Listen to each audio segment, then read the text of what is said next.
statistical, mathematical fact never has been down. has broken every single record. There is no asset that has come close. It's the only thing in the industry that was not touched, that was not hacked, and it never fails doing what it promised in 2009. It's never What's failed. the best performing asset the world has ever seen? And you'll find out that it's Welcome, Bitcoin. Bitcoiners, traders, X.comers, supporters, haters, all of you. Welcome. Surprise. I'm actually trying something relatively new here. I am in the midst of trying to finish off my daily steps for today. Decided to try my hand at doing a live space while I do this. So my sound obviously is going to be quite a bit different. I usually do these live spaces from my desk, but I'm out and about, ensuring that I get my proper steps in today, which is actually something that I try to encourage everyone that I care about to do. I try to get individuals that I care about to do two very important things in life. That is to look at Bitcoin, to look at this asset that I believe that has come into the experience of the human species, to take them to another level of existence. Yes, I believe it's come to do that. Maybe we can touch upon that in just a bit, but also to walk a bit more. I find that walking is highly underrated and certainly highly underutilized. Everyone should at least be walking, I think, at least 30 minutes a day, 15 minutes in the morning, and 15 minutes sometime before you retire for the evening. That's the minimum. But the optimal is just to do that 30 minutes in the morning and 30 minutes in the evening. I think that an hour walking today will go a long way to eliminating a lot of our health problems. Anyway, I'm glad to have you all here. See, the room is got a fairly decent number of listeners, despite the fact that there was no advance warning for this talk. But I want to talk very briefly, if I can, about a new frontier.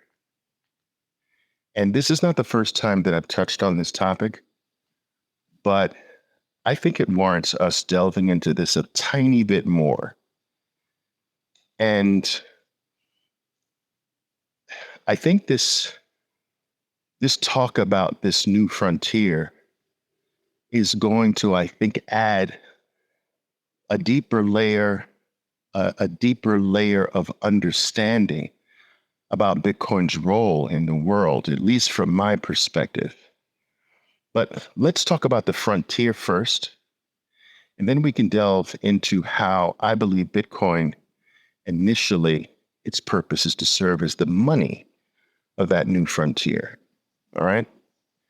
So the first thing I want to say is that the first thing I think we need to establish right off the bat is that frontiers are not inventions. They are discoveries.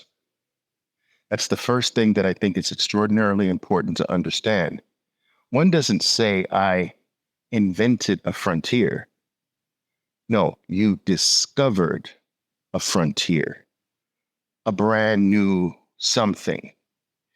And so when we say, which is somewhat laughable from a historical point of view, but let's go with this. When we say that Christopher Columbus was given credit for discovering America, we don't say that Christopher Columbus invented America, that Christopher Columbus created this new frontier called America.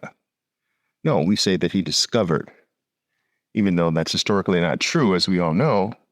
But, American history gives Christopher Columbus the credit for so-called discovering this new frontier that became America. In the same fashion, John Dalton, let's take him, John Dalton, the English chemist and physicist, I think, who performed experiments on gases and concluded that all matter was actually made up of atoms that had different weights and properties. So this gentleman came up with the idea that matter had a different layer of existence made up of smaller particles called atoms that had different weights and properties. And so he sort of discovered a brand new frontier, a brand new layer of life, if you will, the atomic layer of life that always existed. He didn't invent atoms. He discovered something that was always there. Now, in reality, I believe that Lupitus and Democritus, I believe the two were two Greek philosophers who actually predated John Dalton, also talked about these things, but that's not really important. The point I'm trying to drive home is that frontiers are not inventions. They are discoveries.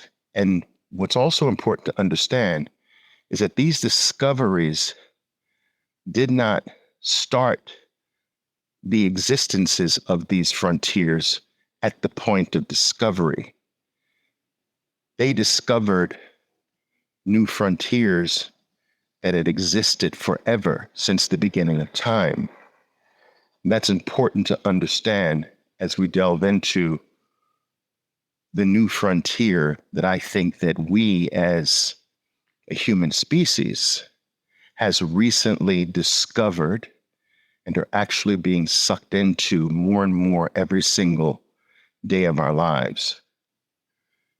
The internet, which really has its origin sometime in the beginning of the 1960s, the internet came into existence and helped us discover a brand new frontier, a brand new way of life, a brand new, I don't know, what's the word I'm searching for?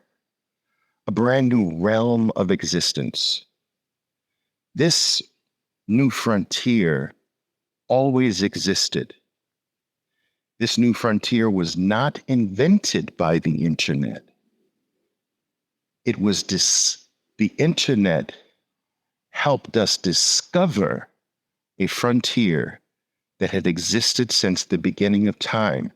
And for lack of a better phrase or term, I'm going to call that new frontier, that new world, the digital world. You see, the digital world has always existed. It was sitting around waiting for human beings to find it, to discover it, and to begin to take part in it. But it's not something that the internet created. The internet was the vehicle that helped us discover that there is this realm that we call the digital world. And ever since the internet, via the internet, we discovered this new realm, this new world. This new frontier has been sucking more and more of our lives into this new realm. More and more of our existences have been pulled into this new world and continue. And more of it continues to be sucked into this new world called the digital world. The digital world has claimed our mail. There was a time where mail used to be delivered by the ponies and ships and birds and carriages, vehicles. Today, There's far more mail that exists in the digital world than in the physical world. Our mail has been sucked into this new frontier, this new world. And our photos, I've talked about this 1,000 times. Our photos, by and large today, are all digital. When's the last time you actually picked up a physical photo, held it in your hand, rubbed your finger along the edges of the actual photo itself, touched the face on this photographic piece of paper? When's the last time you've done that? Some of you have never done that. I'm willing to bet you have more digital photos which you've never touched, never felt, never actually seen in the physical world. You have more of those photos in your phone today than in any album that's sitting in your home or your mother's home or your grandparents' home. Today, I have over 50,000 photos in one of the phones. Actually, the phone that I'm speaking on you now, over 50,000 photos. And that's not including the videos. Our photos have been cleaned by this new world. They used to exist in large part in the physical world, and they have been sucked into this brand new realm, this brand new frontier. Most of us, our movies have been sucked into the digital world. I remember leaving my trading office on Wall Street on a Friday, rushing to grab one of the 21 new releases that came out at the nearby Blockbuster of a brand new movie that was just going to hit the shelves in Blockbuster on Friday. And I remember doing my best to rush to the closest Blockbuster I could get to, because they had announced they were getting 21, I'm just using that number because of 21 million Bitcoin, but whatever the number is, a limited number of copies in first come, first serve. Today, there are millions upon millions of movies that we have access to that we no longer touch, feel, actually see in the physical realm. Our movies, our music, our photos, our mail, and some of us even have deeper relationships that can be regarded as digital than the actual physical relationships we have in the physical world. I am close in many different respects and regard a number of people that I've never met in my life, but we spend time together through our daily activities every single day in the digital space, in the digital world, and they mean something to me. I care about them, and yet I've never laid eyes on them. I've never shaken their hand. I've never gone to their home, never looked them into the eye, and I've never looked them in the eye. And so my point in explaining all of this is that the dematerialization of our physical existence has been going on for the last several decades.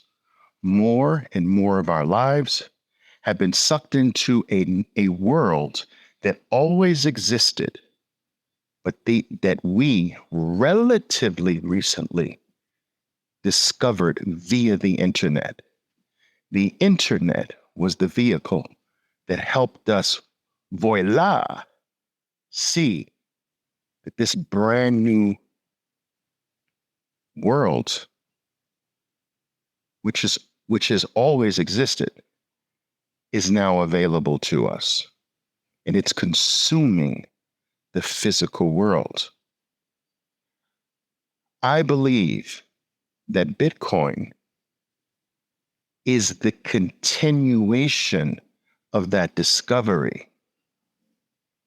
Bitcoin is new in a sense, But in another real sense, it's in a very real sense, it's not really a new movement.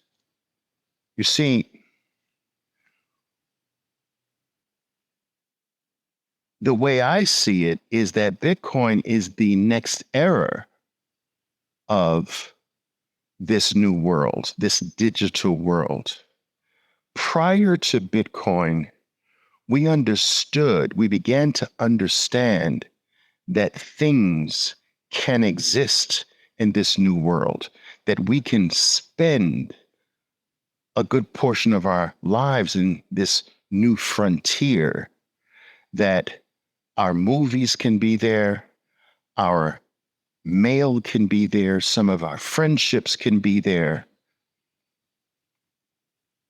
our entertainment can be there. But we never really thought that scarcity could exist in that world. We never thought that there was scarcity in this new frontier. We're pioneering and conquering this frontier day by day, week by week. Companies plugged their existences into this new frontier, and the earlier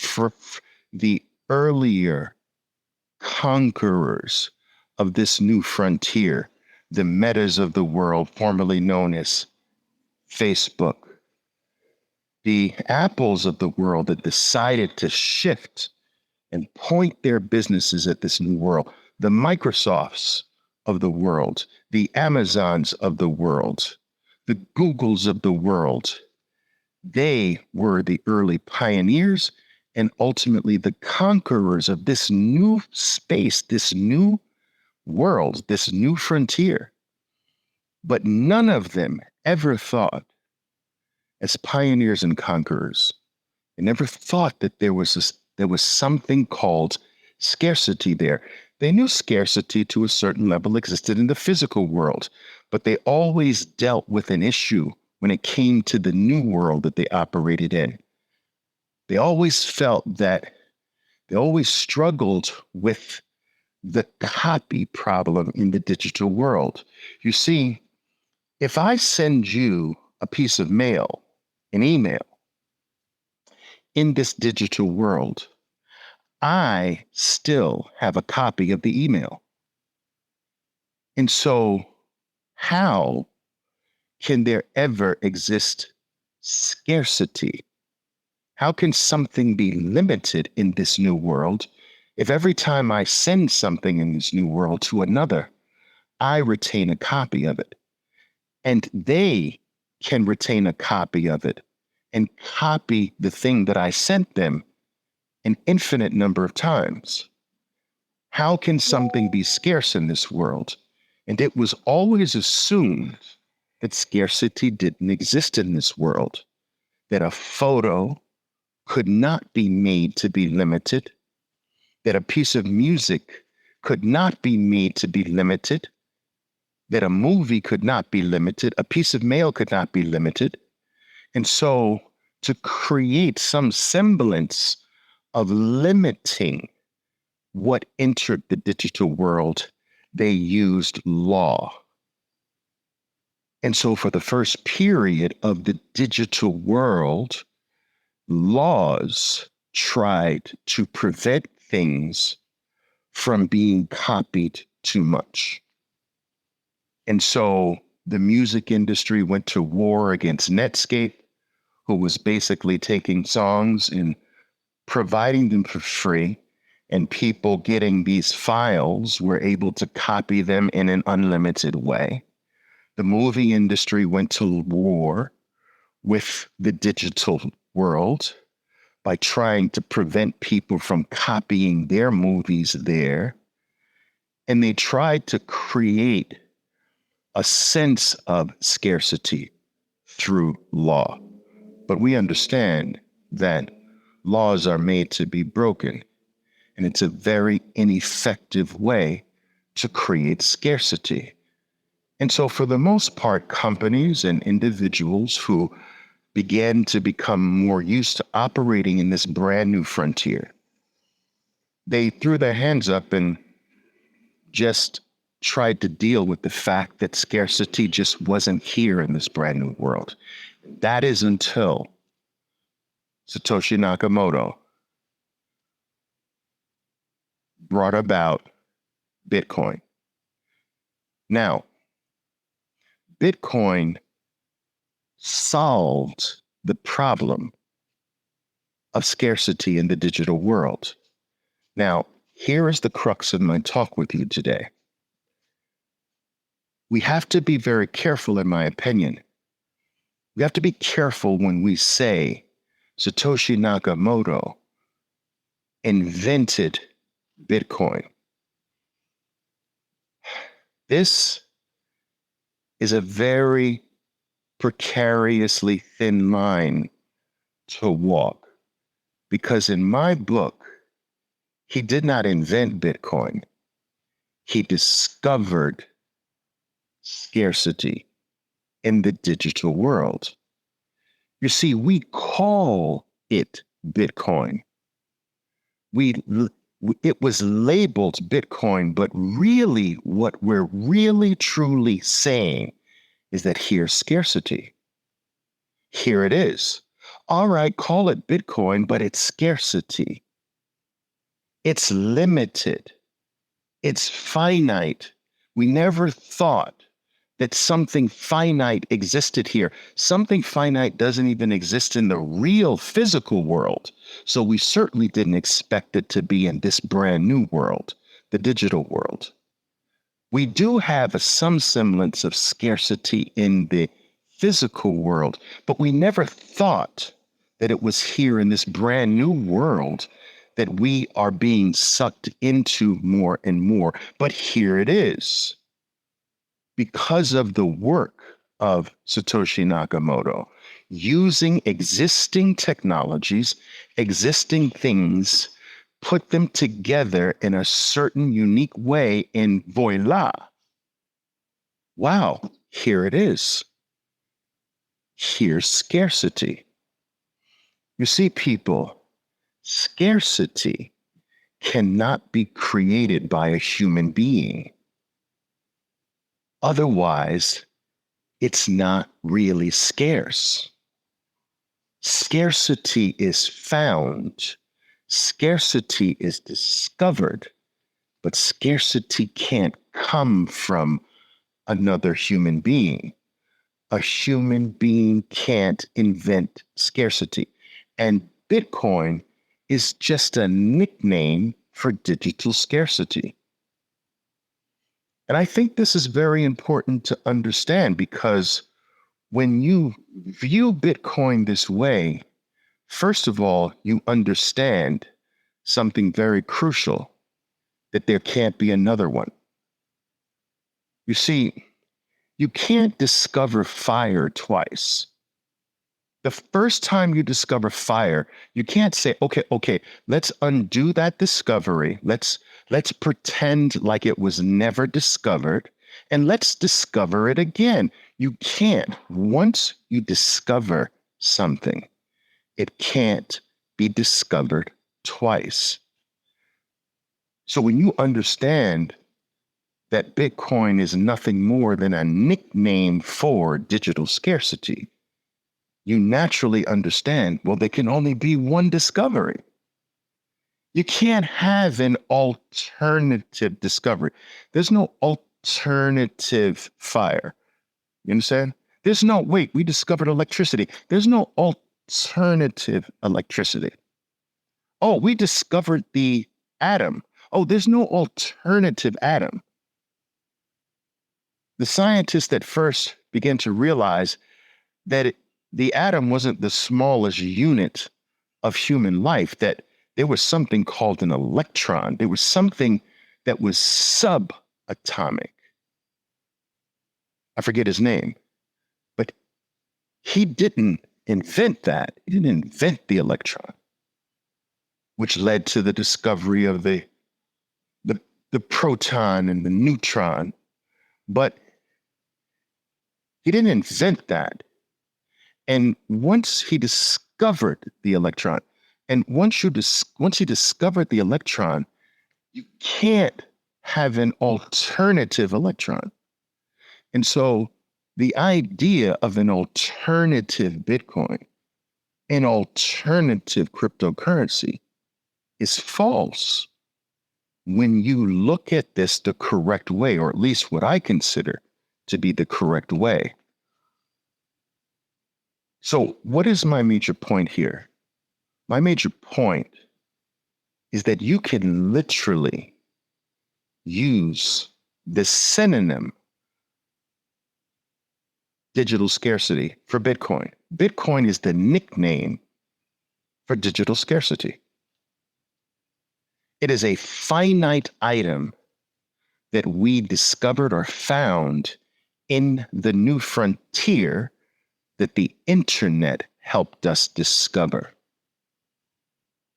So Bitcoin, being digital scarcity, naturally is now the thing of value in this new world that more and more of our lives are being sucked into. You see, as a kid, I was born in the 60s. And in the 60s, I was too young to truly experience this, but I still sort of felt the movement in the 70s. In the 60s, there was this race going on between the United States and Russia, who was going to conquer outer space first. And to be very honest with you, Russia was beating the United States' ass in this race. They had put the first, monkey in space. And so President Kennedy said, we're going to put the first man on the moon. And there was this movement to do this throughout the entire decade of the 1960s. And it was exhilarating from the things that I've read. It was exciting. It brought the whole country together in a competitive way. And whether you believe that the moon landing is real or not is beside the point. My point is that this created this fascination with a brand new frontier. It was called space, outer space. And I lived with this excitement in the 70s as I was a little older. And I read books about the United States. I actually wanted to be an astronomer. This was the first thing I remember ever wanting to be in my life. Not a fireman, not a policeman, but an astronomer, because the atmosphere was charged with this fascination about a new frontier called outer space. And this spurred a plethora of new authors that became focused on writing fiction, novels about outer space, and things of this nature. Little did we know that we were actually going to start conquering a different space first, a space called cyberspace. And it is this cyberspace, not the outer space, but it's the cyberspace that came first. We discovered outer space first, but our lives began being sucked not into outer space first. Our lives have been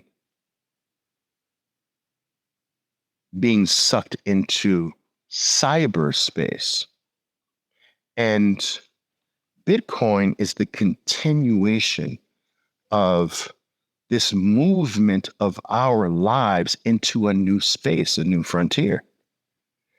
And now we have something of value, discovered something of real value that is not controlled by any man. It's not manipulated by any man because it's not from the world of man. It's the world of cyberspace. It's the digital realm. This thing of value operates without human intervention. Its rules are clear for all to see and mapped out for eternity. And it's absolutely mathematically provable to every human being that it is scarce and finite. This is not a guess. This is not a speculation. This is mathematically true and can be verified by any human being on earth. And so Bitcoin exists in this new world, this cyberspace, this digital world, and it exists there as the thing of value. And this, in the same fashion that our entertainment in the physical world has been sucked into this new world, our music, our movies, our mail, many of our relationships, our photos, all digital, sucked there. Bitcoin has emerged to suck everything that we deem of value in the physical world there. If we consider it valuable here, it gets sucked into Bitcoin there. If we consider it has some worth here in the physical realm, it gets sucked into Bitcoin in the digital realm. We are migrating to a brand new world, relatively speaking. This migration has been going on for quite a while already now. And at this particular point, the majority of our lives are there. And so Bitcoin is the money of this world, this brand new world.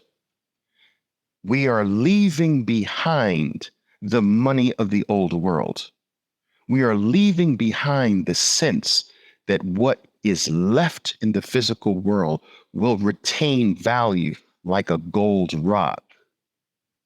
This is ancient. This is still holding on to a world that is disappearing. This money was appropriated at a certain point, hundreds, if not thousands of years ago. But today, in the midst of this mass migration to the brand new cyberspace, it can't be brought along. It doesn't fit there. And if you are left behind in this migration, if you refuse to enter this brand new America, to use that analogy, you are going to be left behind forever. Forever. And so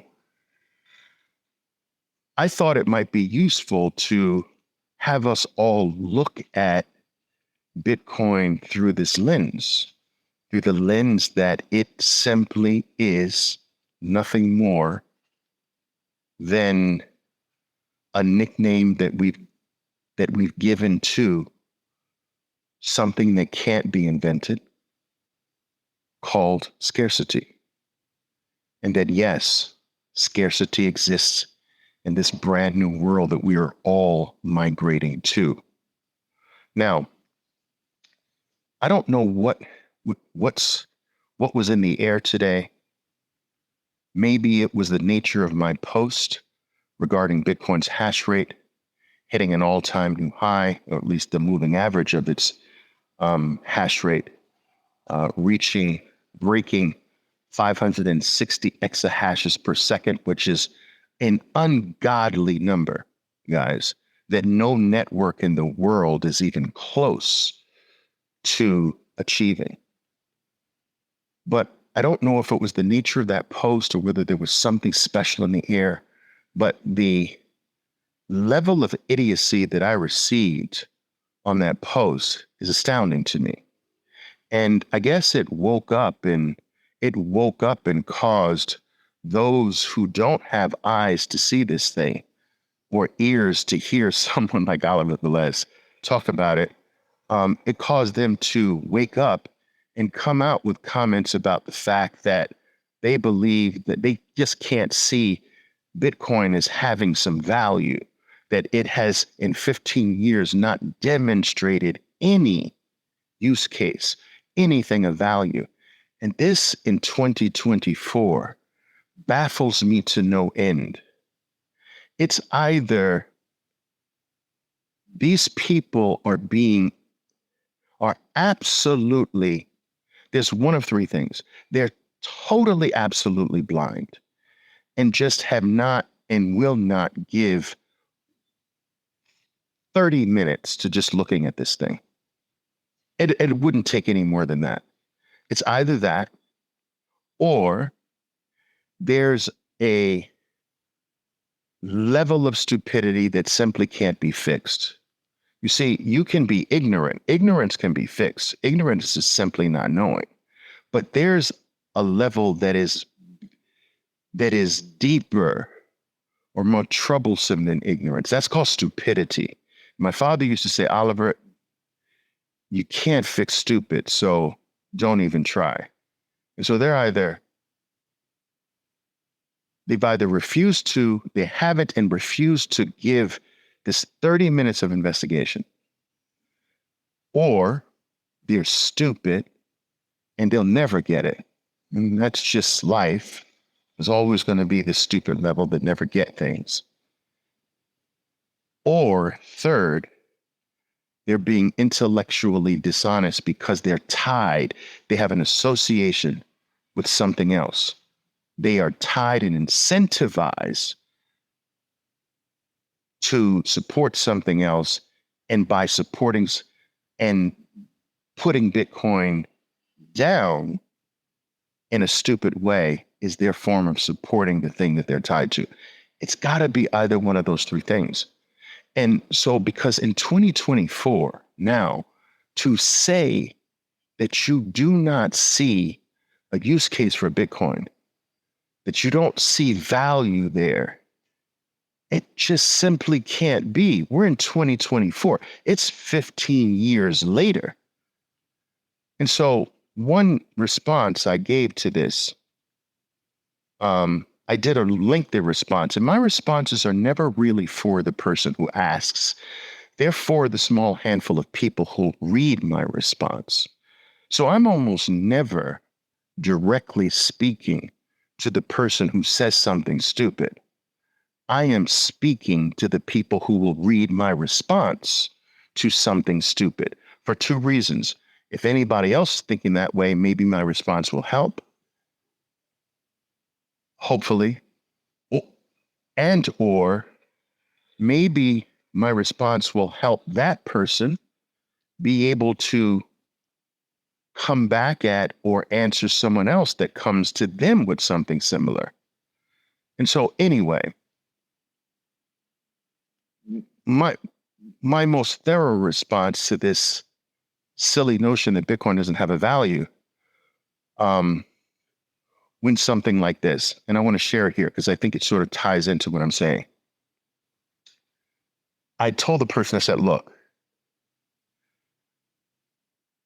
there is not a single network in the world today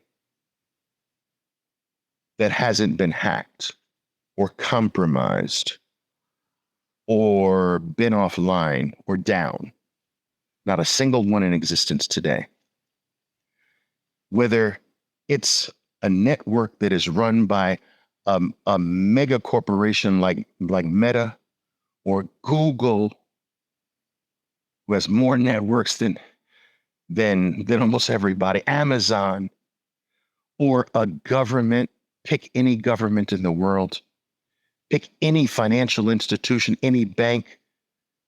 There's not a single network run in the entire world that has never been hacked. Every single one has been hacked. Banking networks get hacked multiple times an hour, their entire existence.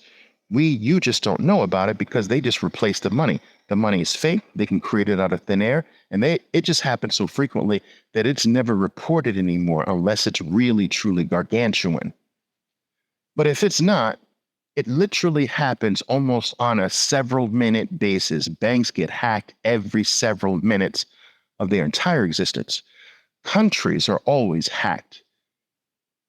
Different divisions of the United States, the CIA, the FBI, they're all been hacked multiple times. They're hacked regularly.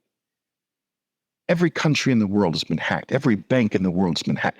Every financial institution in the world has been hacked. Every network in the world has been down, has had technical issues, has had glitches, has had to be fixed. Every single one. Yet, the entire world today operates on networks. Everything has been digitized. From libraries to banks to insurance companies to entertainment companies to movies to music to governments to agencies, every single thing in the world operates on a network today.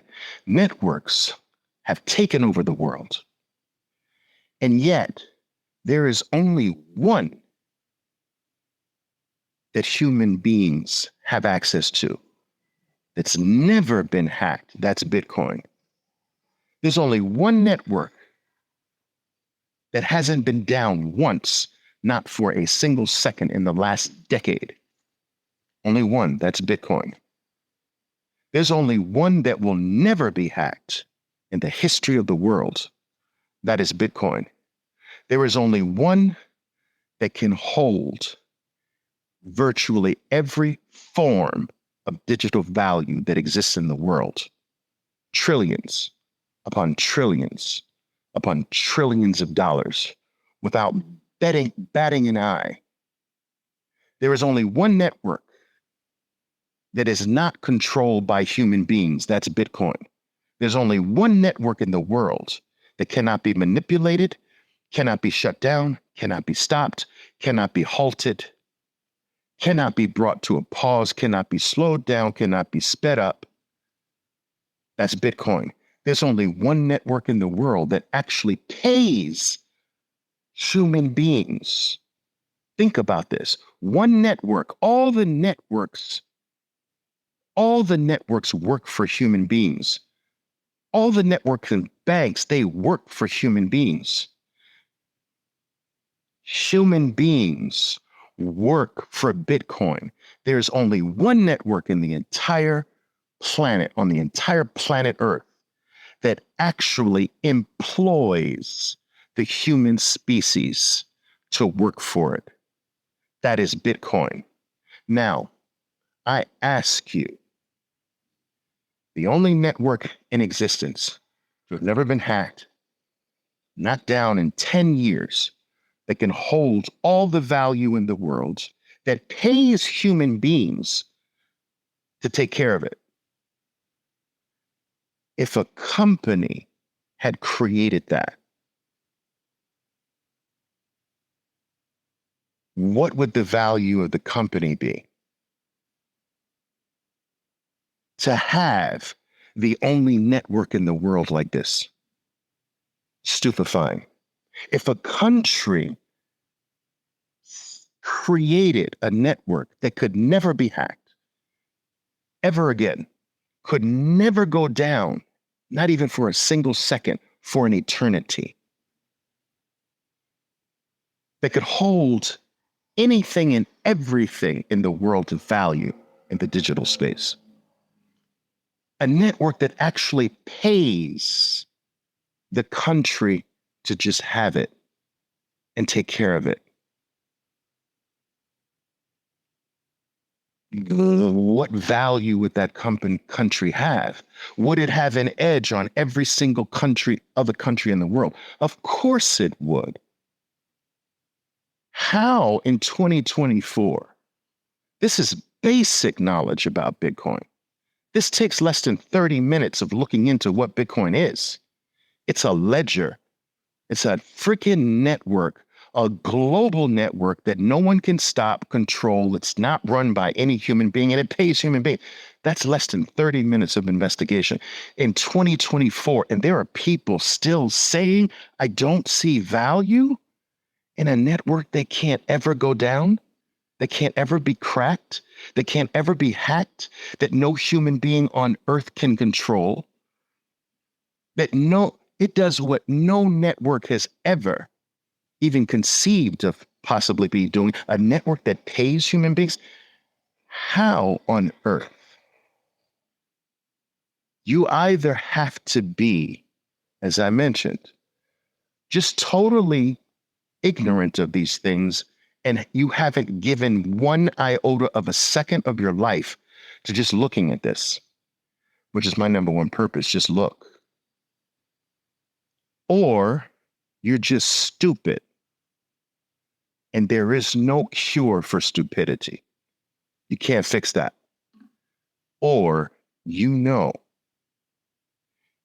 this, but because you created something, or you have bet on something else, and your bet requires that Bitcoin not be good, that Bitcoin not win,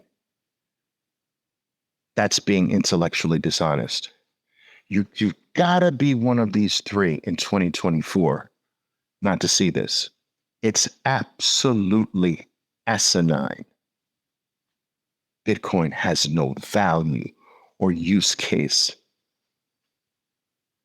I always try to get people to understand from a very basic rudimentary point of view that if you're having struggles with understanding what this is, okay, let's just strip it down to its basic element.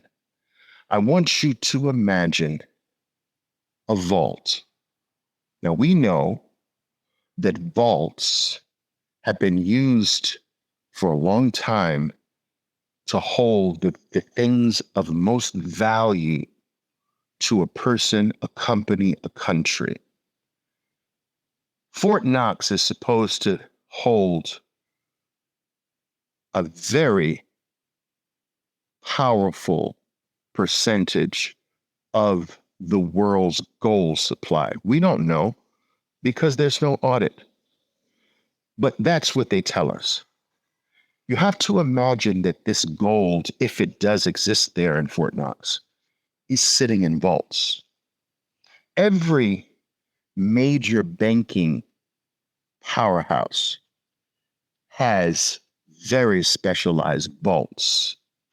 Vaults have been used to secure the things of the utmost of value.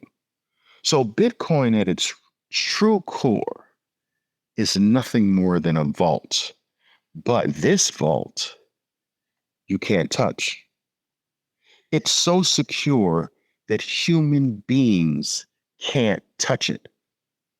Almost every other vault in the world, some human being can touch it. You may not be able to touch the vault in Fort Knox, but someone in Fort Knox can touch it. But this one, humans can't touch it. This vault can't be cracked. Every other vault in the world can. Someone can crack it. Every other vault was created by someone. This one wasn't. It was discovered. This vault can hold unlimited supply. Every other existing vault in the world has a limit by its dimensions, its height, its width, its depth. This one has no limits. It can hold all the value in the entire universe. And this is Bitcoin at its essence. It is the most secure thing that human beings have ever come in contact with. And if we place our life there, if we place anything of value there, it is secure for an eternity. We have to be responsible with the secret that it gives us. You see, it gives us a secret to hold, to be individually responsible for. And it demands personal responsibility to keep this secret. But if this secret is held, Bitcoin promises, vows by mathematical law that no one, no thing, no entity, no species will ever be able to touch your thing of value. Only you. It will be kept safe for an eternity. As long as you do your part. As long as you're independently responsible for the secret that it gives you, the 12 to 24 words.